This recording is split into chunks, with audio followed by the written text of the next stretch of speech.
नमस्कार, आदाब दोस्तों, मैं हूं अयाज। ए टू जेड इंडिया न्यूज़ में आज आपको हम खबर दिखाएंगे भारत जोड़ो यात्रा की, जहां कांग्रेस ने भारत जोड़ो यात्रा के तहत इस यात्रा का नाम दिया है और इसका शुभारंभ भी कर दिया है।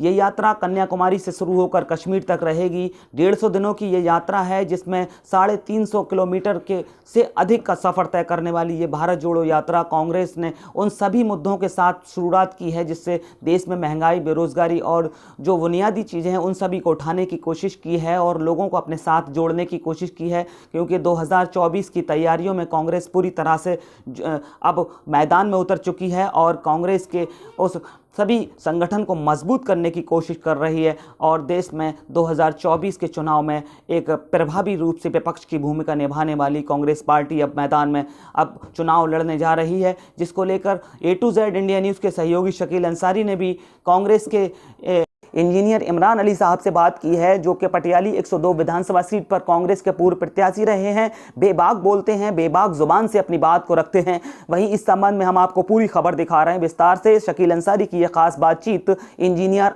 इमरान अली के साथ।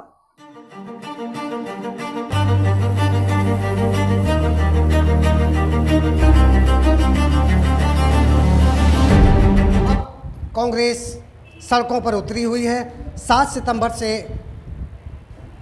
भारत जोड़ो यात्रा का शुभारंभ हुआ है, जिसमें कांग्रेस के बड़े बड़े लीडर, बड़े बड़े नेता सड़कों पर उतरे हुए हैं।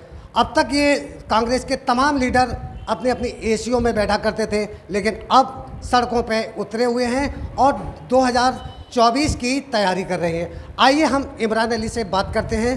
इमरान साहब, कांग्रेस गहरी नींद से जागी है 2024 की तैयारी में, क्या कहना है आपको? शकील भाई, आपको लगता है कि गहरी नींद से जागी है? मैं तो ये कहूँगा कि जिस दिन से हमारी सरकार गई है, अगर आप देखेंगे तो विपक्ष की भूमिका निभाने का काम कांग्रेस पार्टी ने ही किया है। 2014 के बाद जितने आंदोलन, जेल भरो आंदोलन की बात हो, किसी भी मुद्दे की बात हो, एनआरसी के मुद्दे की बात हो, महंगाई के मुद्दे की बात हो, कश्मीर इशू की बात हो, चाइना इशू की बात हो, संसद से लेकर सड़क तक सरकार को घेरने का काम सिर्फ और सिर्फ कांग्रेस पार्टी ने किया है। ये बात कहीं ना कहीं कही जा सकती है। हमारे राहुल जी, हमारे नेता, हमेशा खुले मंच से भी कहते हैं कि मीडिया ने उस तरीके से विपक्ष को दिखाने का काम नहीं किया है। कांग्रेस पार्टी ने जो आवाज़ उठाई है, उस आवाज़ को पब्लिक तक पहुंचाने का या उस मुद्दे को उठाने में हमारी या विपक्ष की मदद नहीं की है। इस वजह से कहीं ना कहीं लोगों को ऐसा लगता है कि कांग्रेस पार्टी एसी में बैठी हुई थी, सो रही थी, लेकिन ऐसा नहीं। हम लगातार 2014 के बाद सड़क पर हैं, संसद में लगातार घेरने का काम किया हो। किसान आंदोलन की बात हो, आप देखिए राहुल गांधी ने ही सबसे पहले ट्रैक्टर चला के आंदोलन की शुरुआत की थी पंजाब से। आप महंगाई की बात कर लीजिए, अभी ही एक बहुत बड़ा मार्च दिल्ली में हुआ था कुछ टाइम पहले, और उसके बाद अभी 4 तारीख में तो बहुत बड़ी एक महंगाई को लेकर हल्ला बोल रामलीला ग्राउंड में हुआ, जिसमें कुछ नहीं तो मुझे ऐसा लगता है 4-5 लाख लोग उसमें उमड़ आए थे। तो ऐसा नहीं है ये, लेकिन आपका ये लोकतंत्र अधिकार है, आप कह सकते हैं। कुछ लोग ऐसा सोचते हैं कि एसी में हम लोग बैठे थे। आपकी जो है भारत जोड़ो पद यात्रा निकल रही है, लेकिन आप जो है कांग्रेस को ही नहीं जोड़ पा रहे हैं, क्योंकि कांग्रेस के बड़े बड़े लीडर जो है कांग्रेस छोड़कर जा रहे हैं। अभी फिलहाल में जो है गुलाम नबी आज़ाद साहब जो है कांग्रेस छोड़कर गए, क्या बात है?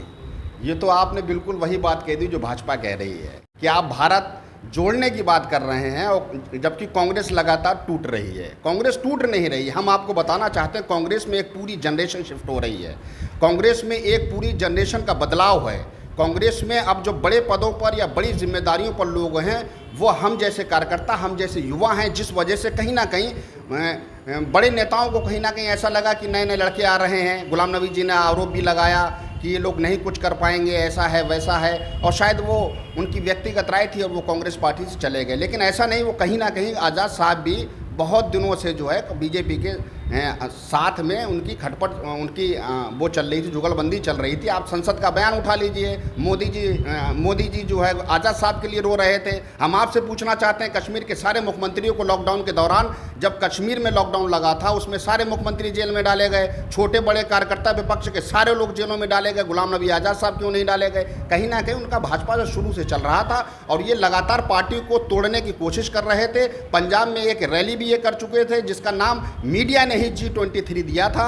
बड़े बड़े कांग्रेस के नेता उसमें शामिल थे, लेकिन वो उनकी जो ख्वाहिश थी वो पूरी नहीं हो पाई, और लास्ट में जाके उन्होंने कोशिश करी कि राष्ट्रीय अध्यक्ष ही अपना बना देते हैं। अब राष्ट्रीय अध्यक्ष का जब नाम खुल के आने लगा आप भी समझते हैं कौन बनने जा रहा है। तब उन्हें लगा कि अब कांग्रेस पार्टी में हम अपनी नहीं चला सकते, और लास्ट में जाकर उन्होंने कांग्रेस पर और ख़ास तौर से हमारे नेता राहुल गांधी पर अनाप शनाप आरोप लगा के, जिस गांधी परिवार ने उन्हें सब कुछ दिया, उस गांधी परिवार को व्यक्तिगत तौर पर उन्होंने अनाप शनाप आरोप लगा के पार्टी छोड़ के गए।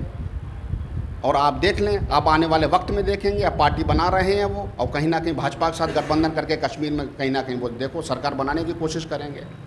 तो ये थे हमारे साथ में इमरान, क्योंकि कांग्रेस कन्याकुमारी से लेकर कश्मीर तक की भारत जोड़ो पद यात्रा निकाली, जिसमें तमाम कांग्रेस के दिग्गज नेता जो है आज सड़कों पर हैं, महंगाई के विरोध में, बेरोजगारी के उसमें तमाम हमारे कांग्रेस के नेता मौजूद हैं।